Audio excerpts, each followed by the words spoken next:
भगवते त्रिविक्रमाय नमः। जय श्री हरि। नमस्कार दोस्तों, स्वागत है आप सभी का हमारे यूट्यूब चैनल पावरफुल हिंदू धर्म में। आप सभी पर श्री हरि की कृपा सदा और सर्वदा बनी रहे। आज हम आप सभी को ज्येष्ठ मास में कथा अध्याय 3 का आप सभी को श्रवण कराएंगे। आगे की कथा में हमने श्रवण किया था कि ब्रह्मा जी और शंकर जी में वार्तालाप। तो यह तेरा नर ही है, मेरा पुरुष तो महाबली है। ऐसा कहे जाने पर श्री शंकर जी ने ब्रह्मा जी के पुरुष को सूर्यमंडल में फेंक दिया था तथा उन्हीं शंकर ने उस नर को धर्मपुत्र नरक के शरीर में फेंक दिया था। आइए अब इससे आगे की कथा का आप सभी को श्रवण कराते हैं। आइए श्रवण कीजिए कथा अध्याय 3 का, जिसमें वर्णन है शंकर जी का ब्रह्म हत्या से छूटने के लिए तीर्थ में भ्रमण तथा बद्रिक आश्रम में नारायण की स्तुति तथा वाण्या राशि में ब्रह्म हत्या से मुक्ति एवं कपालनाग प्रणाम। श्री पुलस्त्य जी बोले कि हे नारद जी, तत्पश्चात शिव जी को अपने कताल में भयंकर कपाल के सट जाने पर बड़ी चिंता हुई तथा उनकी इंद्रियां व्याकुल हो गई। उन्हें बड़ा संताप हुआ। उसके बाद कलिखन के समान नीले रंग की रक्त वर्ण के केस वाली भयंकर ब्रह्म हत्या शंकर के निकट आई। उस विकराल रूप वाली स्त्री को आई देखकर शंकर जी ने पूछा, ओ भवानी स्त्री, यह बतलाओ कि तुम कौन हो एवं किस लिए यहाँ आई हो। इस पर उस अत्यंत दारुण ब्रह्म हत्या ने उनसे कहा कि मैं ब्रह्म हत्या हूँ। हे त्रिलोचन, आप मुझे स्वीकार करें, इसलिए यहाँ आई हूँ। ऐसे कहकर ब्रह्म हत्या संताप से जलते शरीर वाले सूर्यपाणी शिव जी के शरीर में समा गई। ब्रह्म हत्या से अद्भुत होकर श्री शंकर बद्रिक आश्रम में आए, किंतु वहाँ नर एवं नारायण ऋषियों को उन्हें दर्शन नहीं हुए। धर्म के उन दोनों पुत्रों को वहाँ न देखकर वे चिंता और शोक से व्याकुल हो यमुना जी में स्नान करने गए, परंतु उनका जल भी सूख गया। यमुना जी को निर्जल देखकर भगवान शंकर सरस्वती नदी में स्नान करने गए, किंतु वह भी लुप्त हो गई। फिर पुष्करण्य, धर्मरण्य और सौंदर्यरण्य में जाकर उन्होंने बहुत समय तक स्नान किया। उसी प्रकार वे नमस्कारण्य तथा सिद्धपुरी में भी गए और स्नान किए। फिर भी उस भयंकर ब्रह्म हत्या ने उन्हें नहीं छोड़ा। जमुत केतु शंकर ने अनेक नदियों, तीर्थों, आश्रमों एवं पवित्र देवताओं के यात्रा की, पर योगी होने पर भी वे पाप से मुक्त न प्राप्त कर सके।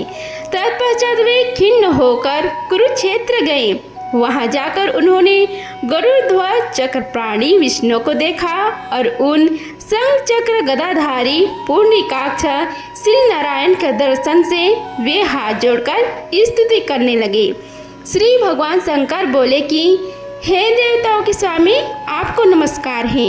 हे गरुड़ध्वज, आपको प्रणाम है। शंख चक्र गदाधारी वासुदेव, आपको नमस्कार है। निर्गुण, अनंत एवं अतर्कनीय विधाता, आपको नमस्कार है। ज्ञान स्वरूप स्वयं निआश्रय किंतु सबके आश्रय, आपको नमस्कार है। रजगुण सनातन ब्रह्ममूर्ति, आपको नमस्कार है। हे नाथ, आपने इस संपूर्ण चराचर विश्व की रचना की है। सत्गुण के आश्रय लोकेश विष्णु मूर्ति, अधस्व प्रजापालक महाबाहु जनार्दन, आपको नमस्कार है। हे तपोमूर्ति, मैं आपके अंशभूत क्रोध से उत्पन्न हुआ हूँ। हे महान गुण वाले सर्वव्यापी, हे देवेश, आपको नमस्कार है। हे जगन्नाथ, आप ही पृथ्वी, जल, आकाश, अग्नि, वायु, बुद्धि, मन एवं रात्रि हैं। आपको मेरा नमस्कार है। हे ईश्वर, आप ही धर्म, यज्ञ, तप, सत्य, अहिंसा, पवित्रता, सरलता, क्षमा, दान, दया, लक्ष्मी एवं ब्रह्मचार्य हैं। हे ईश, आप आगो सहित चतुर्वेद स्वरूप वेद्या एवं वेद परामगामी हैं। आप ही उपवेद हैं तथा अभी कुछ आप ही हैं, आपको नमस्कार है। हे अच्युतम चक्रप्राणी, आपको बारंबार नमस्कार है। मीन मूर्तिधारी मत्स्य अवतारधारी माधव, आपको नमस्कार है। मैं आपको लोक में दयालु मानता हूँ। हे केशव, आप मेरे शरीर में स्थित ब्रह्म हत्या से उत्पन्न अशुभ को नष्ट कर मुझे पाप बंधनों से मुक्त करें। बिना विचार किए कार्य करने वाले मैं दग्ध एवं नष्ट हो गया हूँ। आप साक्षात तीर्थ हैं, अतः आप मुझे पवित्र करें। आपको बारंबार नमस्कार है। श्री पुलस जी मुनि ने कहा कि भगवान शंकर द्वारा इस प्रकार स्तुति होने पर चक्रधारी भगवान विष्णु शंकर की ब्रह्म हत्या को नष्ट करने के लिए उनसे वचन बोले। श्री भगवान विष्णु बोले कि हे महेश्वर, आप ब्रह्म हत्या को नष्ट करने वाले मेरे मधुर वाणी सुनो। वह सुप्रभद्र एवं पूर्ण को बढ़ाने वाली है। यहाँ से पूरे प्रयाग में मेरे अंश से उत्पन्न योगी साई नाम से विख्यात देवता हैं। वे अव्यय विकार रहित पुरुष हैं। वहाँ उनका नित्य निवास है। वहीं से उनके दक्षिण चरण से खरण नाम से प्रसिद्ध श्रेष्ठ नदी निकली है।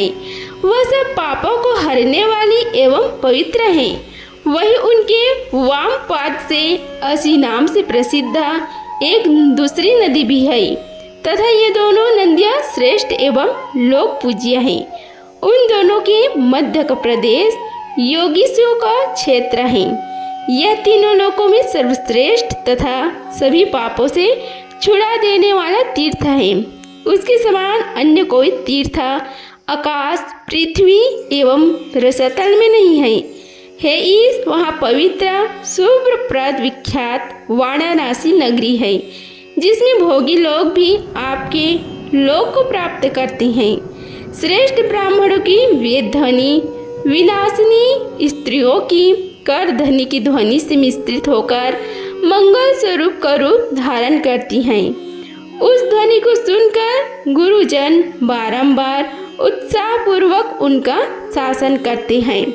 जहाँ चौराहों पर भ्रमण करने वाली स्त्रियों के अलगता महावर से अरुणी चरणों को देखकर चंद्रमा को स्थल पत्नियों के चलने का भ्रम हो जाता है। और जहाँ रात्रि का आरंभ होने पर ऊंचे ऊंचे देव मंदिर चंद्रमा का मानो अवरोध करते हैं एवं दिन में पावन उंदलित हवा से फहरा रही हैं। दीर्घ पतालोकों के सूर्य भी छिपे रहते हैं। जिस वनरस में चंद्र कांतिमणि भीतियों पर प्रतिबिंबित चित्र में निर्मित स्त्रियों के निर्मल मुख कमलों को देखकर भ्रमर उन पर भ्रमवश लुब्ध हो जाते हैं और दूसरे पुष्प की ओर नहीं जाते। हे शंभो, वहाँ सम्मोहन लेखन से पराजित पुरुषों में तथा धर की बांबलियों में जल क्रीड़ाओं के लिए एकत्र हुई स्त्रियों ही भ्रमण देखा जाता है। अन्यत्र किसी को भ्रमण चक्कर रोग नहीं होता।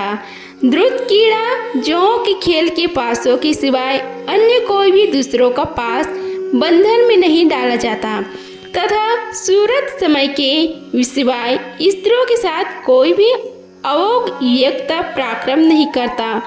जहाँ हाथियों के बंधन में ही पास ग्रंथि रस्सी का गांठ होता है, उनकी मधुचित में मध के चूने में ही दान छेद मन की धारा टूटना एवं नर हाथियों के यौवन गमन में ही मान और मद होते हैं, अन्यत्र नहीं।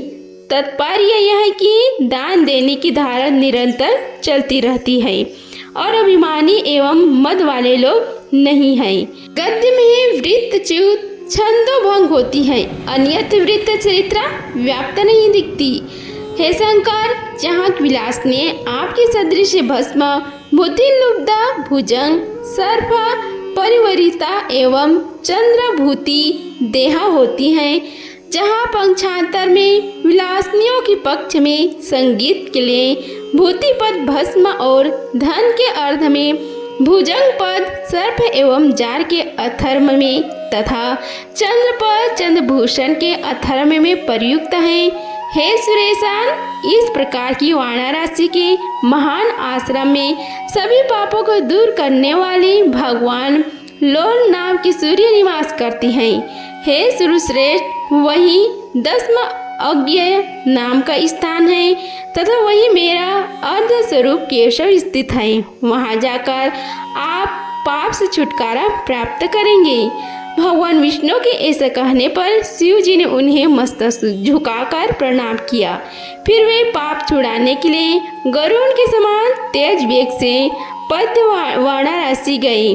वहाँ परम पवित्र तथा तीर्थभूत नगरी में जाकर 10वां अश्वमेध के साथ 80 स्थान में स्थित भगवान लोलक की दर्शन किया तथा वहाँ के तीर्थ में स्नान कर और पाप मुक्त होकर वाराणसी संगम पर केशव का दर्शन करने लगे। उन्होंने केशव का दर्शन करके प्रणाम कर कहा, हे ऋषिकेश, आपके प्रसाद से ब्रह्म हत्या तो नष्ट हो गई है, पर हे देवेश, यह कपाल मेरे हाथ को नहीं छोड़ रहा है। इसका कारण मैं नहीं जानता, आप ही मुझे यह बतला सकते हैं। श्री पुलस्त जी बोले कि महादेव को वचन सुनकर केशव ने यह वाक्य कहा, हे रुद्र, इसके समस्त कारणों को मैं तुम्हें बतलाता हूँ। मेरे सामने कमलों से भरा वह जो दिव्य सरोवर है, यह पवित्र तथा तीर्थ में श्रेष्ठ है एवं देवताओं तथा गंधर्वों में पूजित हैं।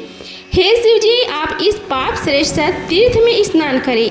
स्नान करने मात्र से आज ही यह कपाल आपके हाथों को छोड़ देगा। इसे रुद्र संसार में आप कपाली नाम से प्रसिद्ध होंगे तथा यह तीर्थ भी कपाल मोचन नाम से प्रसिद्ध होगा। पुलस्त जी बोले कि हे मुनि, सुरेश्वर केशव के ऐसा कहने पर महेश्वर कपाल मोचन तीर्थ में वेदोक्त विधि से स्नान किया। उस तीर्थ में स्नान करते ही उनके हाथ से ब्रह्म कपाल गिर गया। तभी से भगवान कृपा से उस उत्तम तीर्थ का नाम कपाल मोचन पड़ा। इस प्रकार ज्येष्ठ मास में कथा अध्याय 3 का समाप्त हुआ। बोलो श्री हरि भगवान विष्णु की जय। अगर आप सभी को यह वीडियो अच्छी लगी होगी तो वीडियो को लाइक कीजिए, चैनल को सब्सक्राइब कीजिए और कमेंट बॉक्स में जय श्री हरि लिखिए। धन्यवाद। मिलते हैं अगले वीडियो में, तब तक के लिए जय श्री राधे कृष्णा।